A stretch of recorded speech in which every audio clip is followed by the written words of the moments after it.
Hi students, welcome to my YouTube channel engineer से stop. और आज के वीडियो में हम लोग सॉफ्टवेयर इंजीनियरिंग का एक बहुत इंपॉर्टेंट टॉपिक देखेंगे, दैट इज साइक्लोमेटिक कॉम्प्लेक्सिटी। ठीक है, तो इससे रिलेटेड न्यूमेरिकल्स भी बनते हैं और सिर्फ आपके सेमेस्टर एग्जाम्स में ही नहीं, आपके जिस भी कंपटीशन में सॉफ्टवेयर इंजीनियरिंग पूछा जाता है वहाँ पे आप ये मान के चलिए कि साइक्लोमेटिक कॉम्प्लेक्सिटी से थ्योरेटिकल या फिर न्यूमेरिकल क्वेश्चन ज़रूर बनता है। ठीक है, तो चलिए स्टार्ट करते हैं। पहले आज हम जो वीडियो बना रहे हैं इसमें हम लोग सिर्फ इसके थ्योरेटिकल पॉइंट्स को, इसका एक ब्रीफ ओवरव्यू लेंगे। ठीक है, नेक्स्ट वीडियो जो अपकमिंग वीडियोस आएंगे उसमें मैं बताऊंगी कि साइक्लोमेटिक कॉम्प्लेक्सिटी से रिलेटेड प्रॉब्लम्स को किस तरीके से सॉल्व करते हैं। ठीक है, तो चलिए स्टार्ट करते हैं।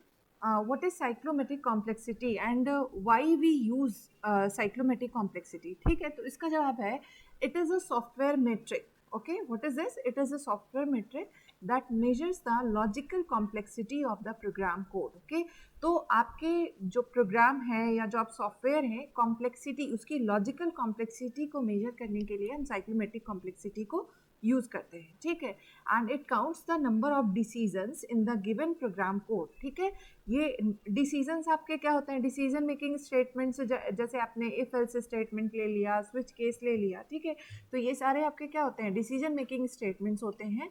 तो जो आपका साइक्लोमेट्रिक कॉम्प्लेक्सिटी है, it counts the number of decisions in the given program code. कैसे, ये हम लोग आगे डिस्कस करेंगे। ठीक है, and it also measures the number of linearly independent paths through the program code. Linearly independent paths को भी फाइंड करके बताता है with in A programme.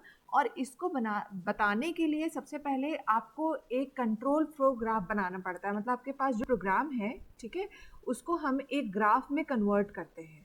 Graph में कन्वर्ट करने के बाद हम इजीली ये भी बता पाते हैं कि क्या साइक्लोमेट्रिक कॉम्प्लेक्सिटी क्या है और कितने नंबर ऑफ इंडिपेंडेंट पार्ट्स हैं और कौन कौन से इंडिपेंडेंट पार्ट्स हैं। ये सारे आंसर्स आप ये एक कंट्रोल फ्लो ग्राफ बनाने के बाद आप बता सकते हैं। ठीक है, वो कैसा होगा वो हम लोग देखेंगे। अच्छा, हमने ये तो बता दिया कि आपका जो ये साइक्लोमेट्रिक कॉम्प्लेक्सिटी है, ये एक सॉफ्टवेयर मेट्रिक है जो लॉजिकल कॉम्प्लेक्सिटी को बताता है प्रोग्राम कोड की। तो ये क्या क्या चीज़ों को बताता है, हम उसके बारे में डिस्कस करते हैं कि किस रेंज तक आपका कोई भी प्रोग्राम कोड अच्छा माना जाएगा या उसकी क्या प्रॉपर्टीज़ होंगी, हम लोग उसकी बात करते हैं। So cyclomatic complexity indicate several information about the program code. क्या क्या चीज़ें बताता है? अगर आपकी जो साइक्लोमेट्रिक कॉम्प्लेक्सिटी है ये 1 to 10 के बीच में है, आपके पास मैंने देखिए 4 रेंज रखी हुई, 1 to 10, 10 to 20, 20 to 40 and greater than 40। तो अगर आपकी जो कॉम्प्लेक्सिटी है वो 1 से 10 के बीच में आती है, ठीक है, तो इसका मतलब योर प्रोग्राम इज गुड। ठीक है, मतलब गुड और वेरी गुड कह सकते हैं। सो आप कह सकते हैं कि program is structured and well written. Okay, it is well written code. Okay, and testability उसकी हाई होगी और कॉस्ट एंड एफर्ट उसमें कम आएगा। कब? जब आपकी कॉम्प्लेक्सिटी 1 से 10 के बीच में है। ओके, फिर अगर आपकी कॉम्प्लेक्सिटी 10 to 20 के बीच में आ जाती है तो you are having complex code. मतलब आपका जो आपने कोड लिखा है, जो आपका प्रोग्राम है, जो सॉफ्टवेयर है, क्योंकि software is collection of programs. Okay, इसीलिए हम सॉफ्टवेयर के टर्म में भी बात कर रहे हैं। सो आपका जो प्रोग्राम है उसका कोड कैसा है? कॉम्प्लेक्स है। और क्योंकि कॉम्प्लेक्स कोड है तो इस वजह से टेस्टेबिलिटी मीडियम हो जाएगी। ठीक है, टेस्टेबिलिटी हाई नहीं रह जाएगी, मीडियम टेस्टेबिलिटी आप प्रोवाइड कर पाएंगे और मीडियम कॉस्ट एंड एफर्ट आपको लगाना पड़ेगा। कब? जब आपकी साइक्लोमेट्रिक कॉम्प्लेक्सिटी 10 से 20 के बीच में है। 20 से 40 के बीच में अगर कॉम्प्लेक्सिटी आती है तो your code is very complex and you will provide low testability. That code will provide the low testability and it will require high cost and effort. Fine.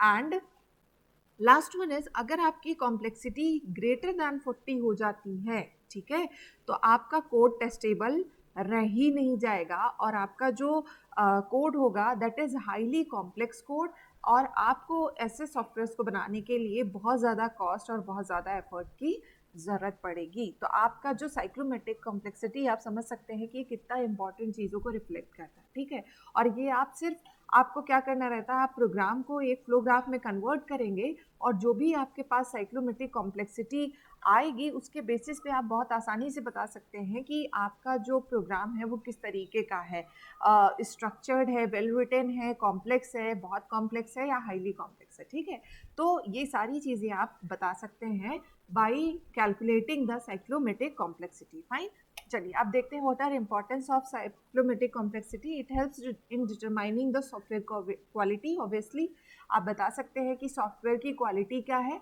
And it is an important indicator of program codes readability, maintainability and portability. ठीक है, इन तीनों parameters के लिए ये एक बहुत important indicator है। ठीक है, क्या? Cyclomatic complexity. It helps the developer and testers to determine the independent path executions, and it helps to focus more on the uncovered paths. Okay, and it evaluates the risk associated with the application or program। आप जो है cyclomatic complexity जो आती है उसके basis पे आपके जो प्रोजेक्ट है, एप्लीकेशन है, उस पर कितना कॉम्प्लेक्सिटी आएगी या कितना रिस्क इन्वॉल्व है उसको भी आप कैलकुलेट कर सकते हैं।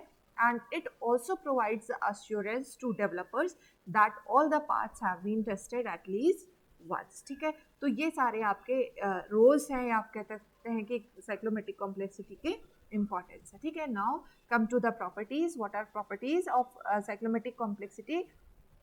तो प्रॉपर्टीज़ आप बहुत ध्यान रखिएगा, प्रॉपर्टीज़ से आपके पास अलग अलग क्वेश्चंस बन सकते हैं, आपसे इंटरव्यू में पूछा जा सकता है। ठीक है, इंटरव्यू से रिलेटेड ये बहुत ही इंपॉर्टेंट क्वेश्चन बन सकता है cyclomatic complexity. Okay, so it is the maximum number of independent paths through the program code. ठीक है, तो आपको साइक्लोमेट्रिक कॉम्प्लेक्सिटी ये बताता है किसी भी प्रोग्राम में कितने number of independent paths available हैं।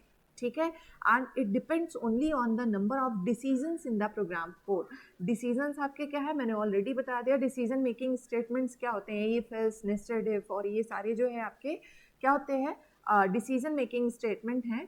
तो ये इसके डिपेंडेंसी किस पे है, साइक्लोमेट्रिक कॉम्प्लेक्सिटी, इसके डिपेंडेंसी है number of decisions in the program code. आप कितने कंडीशन स्टेटमेंट्स को यूज़ कर रहे हैं और उसी बेसिस पे आप ये बता पाएंगे कि आपके पास कितने नंबर ऑफ इंडिपेंडेंट पार्ट्स बन रहे हैं। ओके, नेक्स्ट, इंसर्शन और deletion of functional elements from the code does not affect its complexity, cyclomatic complexity. ठीक है, आप फंक्शनल स्टेटमेंट्स को ऐड करने से साइक्लोमेट्रिक कॉम्प्लेक्सिटी आपकी इंक्रीज या डिक्रीज नहीं होती है, बट अगर आप उसमें और डिसीजंस ऐड करेंगे, ठीक है, डिसीजन मेकिंग स्टेटमेंट और आ जाते हैं, जैसे इफ एल्स हुआ या कोई और कंडीशनल स्विच केस, इस तरह के केसेस में आपके पास साइक्लोमेट्रिक कॉम्प्लेक्सिटी के बढ़ने के चांसेस बन जाते हैं। क्यों? क्योंकि अभी मैंने बताया कि depends on the number of decisions in program code. Okay, बाकी फंक्शनल स्टेटमेंट्स कुछ भी आए उससे कोई फर्क नहीं पड़ता।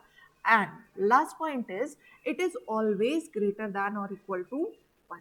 ठीक है, साइक्लोमेट्रिक कॉम्प्लेक्सिटी हमेशा आपकी 1 से बड़ी होगी या तो इक्वल टू 1 होगी, इससे छोटी नहीं हो सकती। ठीक है, चलिए आपको एक दिखाते हैं कि आपका जो फ्लो ग्राफ होता है वो किस तरीके से दिखता है। ठीक है, तो हम साइक्लोमेट्रिक कॉम्प्लेक्सिटी को किसकी हेल्प से कैलकुलेट करते हैं? With the help of control flow representation of the program code. जैसा कि एक एग्जांपल मैंने ये लेके रखा हुआ है, ये आपका कंट्रोल फ्लो रिप्रेजेंटेशन है। ठीक है, और आपके पास डिफरेंट मेथड्स हैं इसको फाइंड करने के साइक्लोमेट्रिक कॉम्प्लेक्सिटी के, यहाँ पे भी मेंशन है, पर हम लोग देख लेते हैं मेथड्स मैंने अलग अलग मेंशन करके रखे हैं।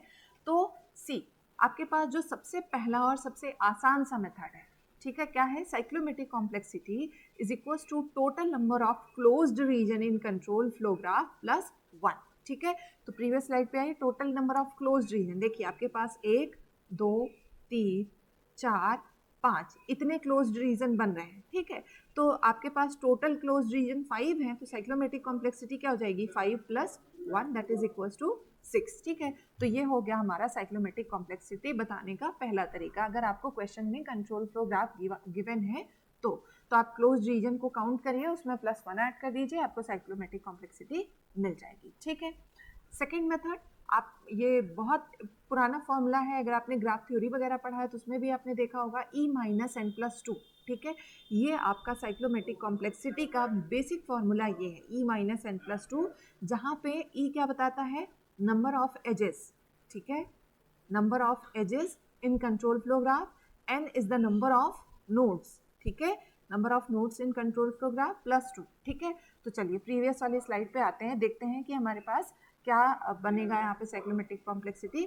तो आपके पास नोड्स अगर हम काउंट करें तो आपके पास नोड्स कितने हो रहे हैं, nodes are 8, n is equal to 8 है। नंबर ऑफ एजेस आपके पास 12 है, आप काउंट करके देख लीजिएगा, ठीक है। और जब इसको आप उसमें रखेंगे e माइनस एन प्लस 2 तो क्या हो जाएगा, e is equal to 12 minus n क्या है 8 है, ठीक है, +2 क्या आ जाएगा 6, ठीक है। तो ये हमारा हो गया साइक्लोमेट्रिक कॉम्प्लेक्सिटी बताने का दूसरा तरीका। अब हम थर्ड मेथड पे आते हैं। So third method to find the cyclomatic complexity is equals to p+1। अब भैया ये p क्या है, ठीक है, p के बारे में देखते हैं। So p is the total number of predicate nodes contained in the control flow graph. तो प्रेडिकेट नोड क्या होते हैं, these are the conditional nodes, ठीक है, जो डिसीजन मेकिंग जहाँ से ये कुछ ऐसा टाइप का बने, ठीक है, डिसीजन मेकिंग इफ, तो अगर ट्रू है तो इधर जाओ, फॉल्स है तो इधर जाओ, ठीक है। तो ये आपके कंडीशनल नोड है, ठीक है।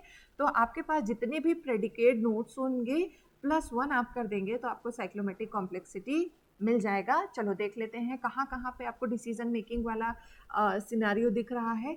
एक तो यहीं पे दिख रहा है क्लियरली, ठीक है, यहाँ पे हम डिसीजन मेकिंग वाली बात कर रहे हैं।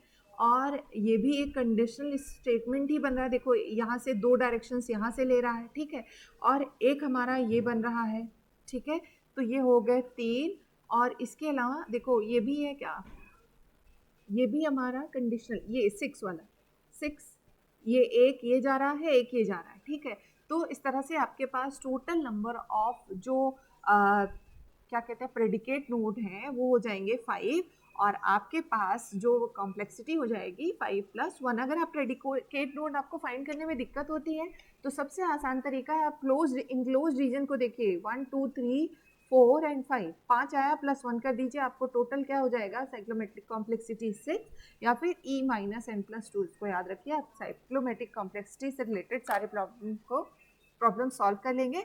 चलिए अब हम लोग यहीं पे एंड करते हैं। सो गाइज अगर आपको मेरा वीडियो पसंद आया होगा तो आप